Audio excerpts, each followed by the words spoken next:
Praise the Lord. Greetings to you all in the name of our Lord and Savior Jesus Christ. Today's Bible verse, the book of Exodus, chapter 15, verse 26. If you obey me completely by doing what I consider right and by keeping my commands.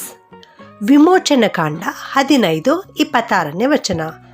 ನೀವು ನಿಮ್ಮ ದೇವರಾದ ಯೆಹೋವನ ಮಾತನ್ನು ಶ್ರದ್ಧೆಯಿಂದ ಕೇಳಿ ಆತನ ದೃಷ್ಟಿಗೆ ಸರಿಬೀಳುವುದನ್ನು ಮಾಡಿ. ದೇವರು ಇಲ್ಲಿ ಒಂದು ನಿಯಮವನ್ನು ಹೇಳ್ತಾ ಇದ್ದಾರೆ. ಎಲ್ಲಿ ಯಾವಾಗ ಈ ನಿಯಮವನ್ನು ಮಾಡ್ತಾ ಇದ್ದಾರೆ ಎಂಬುದಾಗಿ ಇವತ್ತು ತಿಳಿದುಕೊಳ್ಳೋಣ. ನಮ್ಮ ಕರ್ತನು ಇಸ್ರಾಯೇಲರನ್ನು ಐಗುಪ್ತ ದೇಶದಿಂದ ಬಿಡುಗಡೆ ಮಾಡಿಕೊಂಡು ಬರುವಾಗ ಶೂರಿನ ಅರಣ್ಯ ಮಾರ್ಗದಲ್ಲಿ ಅವರನ್ನು ನಡೆಸುತ್ತಾ ಇದ್ದರು. ಅವರು 3 ದಿನ ಪ್ರಯಾಣ ಮಾಡಿದರು, ಆದರೂ ಕೂಡ ಅವರಿಗೆ ನೀರು ಸಿಕ್ಕಲಿಲ್ಲ. 3 ದಿನಗಳ ನಂತರ ಮಾರ ಎನ್ನುವ ಒಂದು ಸ್ಥಳಕ್ಕೆ ಅವರು ಬರುತ್ತಾರೆ. ಅಲ್ಲಿ ನೀರು ಸಿಕ್ಕುತ್ತದೆ. ಆದರೆ ಆ ನೀರು ಕುಡಿದು ಅದರ ರುಚಿ ನೋಡಿದಾಗ ಅದು ಕಹಿಯಾಗಿತ್ತು. ಆಗ ಏನು ಮಾಡಬೇಕೆಂಬುದಾಗಿ ಅವರಿಗೆ ತೋಚದಾಗಿ ಅವರು ಗುಣಗುಟ್ಟುತ್ತಾರೆ. ಆಗ ಮೋಶೆ ಕರ್ತನಿಗೆ ಪ್ರಾರ್ಥನೆ ಮಾಡುತ್ತಾರೆ. ಆಗ ಅಲ್ಲಿ ದೇವರು ಒಂದು ಗಿಡವನ್ನು ತೋರಿಸುತ್ತಾರೆ. ಆ ಗಿಡವನ್ನು ನೀರಿನಲ್ಲಿ ಹಾಕಿದಾಗ ಆ ನೀರಿನಲ್ಲಿರುವ ಕಹಿಯೆಲ್ಲ ಅದು ಹೀರಿಕೊಳ್ಳುತ್ತದೆ. ನೀರು ಸಿಹಿಯಾಗಿ ಮಧುರವಾಗಿ ಮಾರ್ಪಾಟಾಗುತ್ತದೆ.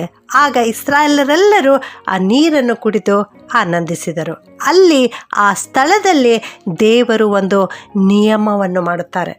ಅದ್ಯಾವುದೆಂದರೆ, ನೀವು ನಿಮ್ಮ ದೇವರಾದ ಯೆಹೋವನ ಮಾತನ್ನು ಶ್ರದ್ಧೆಯಿಂದ ಕೇಳಿಸಿಕೊಳ್ಳಬೇಕು ಮತ್ತು ಆತನ ದೃಷ್ಟಿಗೆ ಸರಿಬೀಳುವುದನ್ನು ಮಾತ್ರ ನೀವು ಮಾಡಬೇಕು ಮತ್ತು ನೀವು ಆತನ ಆಜ್ಞೆಗಳಿಗೆ ವಿಧೇಯರಾಗಬೇಕು ಮತ್ತು ಆತನ ಕಟ್ಟಳೆಗಳನ್ನೆಲ್ಲ ಅನುಸರಿಸಿ ನೀವು ನಡೆಯಬೇಕು. ಆವಾಗ ಐಗುಪ್ತ್ಯರ ಜೀವಿತದಲ್ಲಿ ಉಂಟು ಮಾಡಿರ್ತಕ್ಕಂಥ ವ್ಯಾಧಿಗಳಲ್ಲಿ ಒಂದನ್ನೂ ಕೂಡ ನಿಮ್ಮ ಮೇಲೆ ಬರಗೊಡಿಸುವುದಿಲ್ಲ. ಯಾಕೆಂದರೆ ನಿಮಗೆ ಆರೋಗ್ಯದಾಯಕನು ನಾನಾಗಿದ್ದೇನೆ, ಯೆಹೋವ ರಾಫ ದೇವರು ನಾನಾಗಿದ್ದೇನೆ ಎಂಬುದಾಗಿ ಅಲ್ಲಿ ದೇವರು ಒಂದು ನಿಯಮವನ್ನು ಮಾಡುತ್ತಾರೆ.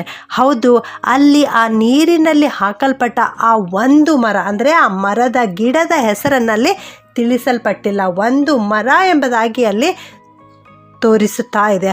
ಆ ಒಂದು ಮರ ಯಾವುದೆಂದರೆ ಅದುವೇ ಜೀವದಾಯಕ ವೃಕ್ಷವಾದ ಕ್ರಿಸ್ತ ಯೇಸು. ಆತನೇ ನಮಗೆ ಜೀವ ಇರಬೇಕು, ನಾವು ಪರಿಪೂರ್ಣವಾಗಿರಬೇಕು ಎಂಬುದಾಗಿ ಈ ಲೋಕಕ್ಕೆ ಇಳಿದು ಬಂದಿದ್ದಾನೆ.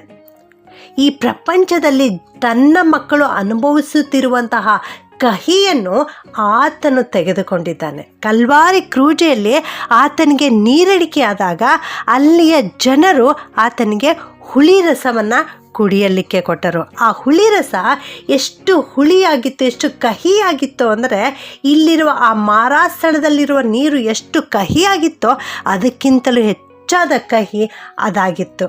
ಅಲ್ಲಿ ದೇವರು ಆ ಕಹಿಯನ್ನೆಲ್ಲ ತಾನು ಹೀರಿಕೊಂಡು ತನ್ನ ಮಕ್ಕಳು ಸಿಹಿಯಾಗಿ, ತನ್ನ ಮಕ್ಕಳು ಈ ಪ್ರಪಂಚದಲ್ಲಿ ಉತ್ತಮವಾಗಿ ಜೀವಿಸಲೆಂಬುದಾಗಿ ಆತನು ನಮ್ಮ ಮೇಲೆ ಇರುವ ವ್ಯಾಧಿಯನ್ನು, ನಮ್ಮ ಮೇಲೆ ಬರಬೇಕಾದ ಶಾಪವನ್ನು ಸ್ವೀಕರಿಸಿಕೊಂಡಿದ್ದಾರೆ.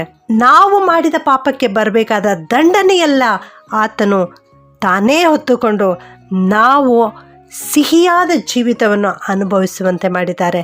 ನಮ್ಮ ಕಹಿಯನ್ನೆಲ್ಲ ತೆಗೆದುಹಾಕಿ ನಮ್ಮ ಜೀವಿತವನ್ನು ಮಧುರವಾಗಿ ಮಾಡಿದ್ದಾರೆ. ಈಗ ನೀವು ಕ್ರಿಸ್ತ ಯೇಸುವಿನಲ್ಲಿರುವ ಈ ಮಧುರತೆಯನ್ನು ನಿಮ್ಮ ಸ್ವಾಸ್ಥ್ಯವಾಗಿ ಮಾಡಿಕೊಳ್ಳಿರಿ. ಸತ್ಯವೇದವನ್ನು ನೀವು ಓದುವಾಗೆಲ್ಲ ಅಲ್ಲಿ ಸಿಕ್ಕುವಂತಹ ವಾಗ್ದಾನಗಳನ್ನು ನಿಮ್ಮದಾಗಿಸಿಕೊಳ್ಳಿರಿ. ಸತ್ಯವೇದದ ವಾಕ್ಯಕ್ಕೆ ನಿಮ್ಮ ಕಿವಿ ಕೊಡಿರಿ. ಆ ವಾಕ್ಯಗಳನ್ನು ಕೇಳಿಸಿಕೊಳ್ಳಿರಿ. ನಿಮ್ಮ ಬದುಕನ್ನು ತಿದ್ದಿ ಸರಿಪಡಿಸಿಕೊಳ್ಳಿರಿ. ಆಗ ನಿಮ್ಮ ಜೀವಿತದಲ್ಲಿ ಎಂದೆಂದಿಗೂ ಆಶೀರ್ವಾದ ಬರುತ್ತದೆ. ನನ್ನ ಪ್ರಿಯ ದೇವ ಮಕ್ಕಳೇ, ನಿಮ್ಮಲ್ಲಿ ಯಾವ ಕಹಿ ಇದೆ? ನೀವು ಕೂಡ ನಿಮ್ಮ ಜೀವಿತದಲ್ಲಿ ಈ ಮಾರಾದಂತಹ ಕಹಿತನವನ್ನು ಅನುಭವಿಸುತ್ತಾ ಇದ್ದೀರಾ? ಇತರರು ವಿಷದ ಬಾಣಗಳಂತಹ ಕಹಿಯಾದ ಮಾತುಗಳನ್ನು ನಿಮ್ಮ ವಿರೋಧವಾಗಿ ಆಡುತ್ತಾ ಇರುವಂಥದ್ದನ್ನು ನೀವು ಕೇಳಿಸಿಕೊಂಡು ನೊಂದು ಹೋಗಿದ್ದೀರಾ? ಹಾಗಿರುವುದಾದರೆ ಈ ಹೊತ್ತೇ ಕ್ರಿಸ್ತನ ಬಳಿಗೆ ಬನ್ನಿರಿ. ಅಂದು ಮಾರವನ್ನು ಸಿಹಿಯಾಗಿ ಮಾರ್ಪಡಿಸಿದ ಕರ್ತನ ಬಳಿಗೆ ಬನ್ನಿರಿ. ನಿಮ್ಮ ಹೃದಯವನ್ನು ಕ್ರಿಸ್ತನ ಕಡೆಗೆ ತಿರುಗಿಸಿರಿ. ದೇವರ ವಾಕ್ಯವನ್ನು ಗಮನವಿಟ್ಟು ಕೇಳಿಸಿಕೊಳ್ಳಿರಿ. ಆಗ ನಿನ್ನ ಜೀವಿತದಲ್ಲಿರುವ ಎಲ್ಲ ಕಹಿತನವನ್ನು ತೆಗೆದುಹಾಕಿ ದೇವರು ನಿನ್ನ ಜೀವಿತವನ್ನು ಮಧುರವನ್ನಾಗಿ ಮಾಡುತ್ತಾರೆ. ಪ್ರಾರ್ಥನೆ ಮಾಡಿಕೊಳ್ಳೋಣ. ಪರಿಶುದ್ಧನಾದ ನಮ್ಮ ಪರಲೋಕದ ತಂದೆಯಾದ ದೇವರೇ, ನಿಮಗೆ ವಂದನೆ ಸಲ್ಲಿಸುತ್ತೇವೆ ಸ್ವಾಮಿ. ನಾವು ನಿನ್ನ ಮಾತನ್ನು ಶ್ರದ್ಧೆಯಿಂದ ಕೇಳಿಸಿಕೊಳ್ಳಬೇಕು ಎನ್ನುವಂಥ ಮಾತನ್ನು ಇವತ್ತು ಕಲಿಸಿಕೊಟ್ಟದಕ್ಕಾಗಿ ವಂದಿಸ್ತೇವೆ ಕರ್ತನೆ. ಅಂದು ಇಸ್ರಾಯೇಲರು ಮಾರಾ ಎನ್ನುವ ಸ್ಥಳಕ್ಕೆ ಬಂದಾಗ ಅಲ್ಲಿರುವ ನೀರು, ಕಹಿಯಾದ ನೀರನ್ನು ನೀನು ಸಿಹಿಯಾಗಿ ಮಾರ್ಪಡಿಸಿ ಅವರಿಗೆ ಕುಡಿಯ ಕೊಟ್ಟಿದ್ದೆ ದೇವರೇ. ಅದಕ್ಕಾಗಿ ಸ್ತೋತ್ರ ಸಲ್ಲಿಸುತ್ತೇವೆ ಸ್ವಾಮಿ. ಈ ವಾಕ್ಯ ಕೇಳಿಸಿಕೊಳ್ಳುತ್ತಿರುವ ಪ್ರತಿಯೊಬ್ಬೊಬ್ಬರನ್ನು ಆಶೀರ್ವಾದ ಮಾಡು ಸ್ವಾಮಿ. ಇವರೂ ಕೂಡ ತಮ್ಮ ಜೀವಿತದಲ್ಲಿ ಕಹಿಯಾದ ಅನುಭವವನ್ನು ಅನುಭವಿಸುತ್ತಾ ಇದ್ದಾರೆ ಕರ್ತನೆ. ಇವರನ್ನು ಕನಿಕರಿಸು, ಇವರನ್ನು ಕಾಪಾಡು, ಇವರನ್ನು ಆಶೀರ್ವಾದಿಸು. ಜೀವದಾಯಕ ವೃಕ್ಷವಾದ ಕ್ರಿಸ್ತ ಯೇಸುವೇ, ಇವರ ಜೀವಿತದಲ್ಲಿ ನೀನು ಬಂದು ಇವರಲ್ಲಿರುವ ಈ ಕಹಿತನವೆಲ್ಲವನ್ನು ತೆಗೆದುಹಾಕಿ, ಕಹಿಯಾದ ಮನೋಭಾವನೆಗಳನ್ನು ತೆಗೆದುಹಾಕಿ ಇವರ ಜೀವಿತವನ್ನು ಮಧುರವನ್ನಾಗಿ ಮಾಡು ಕರ್ತನೆ. ಅಪ್ಪ, ಅನೇಕರು ಅಪಘಾತಕ್ಕೊಳಗಾಗಿ ಅನಾರೋಗ್ಯತೆಯಿಂದ ಆಸ್ಪತ್ರೆಯಲ್ಲಿ ನರಳುತ್ತಾ ಇದ್ದಾರೆ ದೇವರೇ. ನೀನು ಆರೋಗ್ಯದಾಯಕನಾದ ಪ್ರಭು ಆಗಿದ್ದಿ ಸ್ವಾಮಿ. ಇವರನ್ನು ಕನಿಕರಿಸು, ಇವರನ್ನು ಗುಣಪಡಿಸು. ಅನೇಕ ಸ್ತ್ರೀಯರು ವಿಧವೆಯರಾಗಿ ಸಂಕಷ್ಟಕ್ಕೊಳಗಾಗಿದ್ದಾರೆ ದೇವ. ತಮ್ಮ ಕುಟುಂಬವನ್ನು ಹೇಗೆ ನಿರ್ವಹಿಸಿಕೊಂಡು ಹೋಗಬೇಕೆಂಬುದಾಗಿ ಚಿಂತಿತರಾಗಿ ಕಣ್ಣೀರಿಡುತ್ತಾ ದೇವರೇ ಅವರು ನಿನ್ನಲ್ಲೇ ಮೊರೆ ಇಡ್ತಾ ಇದ್ದಾರೆ ಕರ್ತನೆ. ಅವರನ್ನು ಆಶೀರ್ವದಿಸು. ಅವರ ಮಕ್ಕಳ ಭವಿಷ್ಯತ್ತನ್ನು ರೂಪಿಸು ಕರ್ತನೆ.